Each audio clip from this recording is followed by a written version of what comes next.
जब हुजूर अकरम सल्लल्लाहु अलैहि वसल्लम के दुनिया से पर्दा फरमाए जाने का वक्त करीब आया तो अज़वाज मुतहरात ने जो बहुत सी बातें पूछी थी उसमें एक ये पूछा था कि आपके बाद हमारा ख्याल कौन रखे, क्योंकि आपका कोई बेटा तो था ना, यही होता ना, बेटे होते हैं तो माओं का ख्याल रखते हैं। आपने फरमाया कि इस उम्मत का सबसे ज्यादा नेक इंसान आपका ख्याल रखेगा। तो तमाम अज़वाज मुतहरात के अखराजात हुजूर अकरम सल्लल्लाहु अलैहि वसल्लम के बाद हज़रत अब्दुर्रहमान बिन औफ ने बर्दाश्त किया और हर साल उनको हज और उम्रे पर भिजवाना। उनको जो अल्लाह ने माल दिया था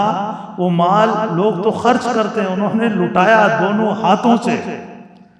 लेकिन इसके बावजूद इतना कुछ उन्होंने छोड़ा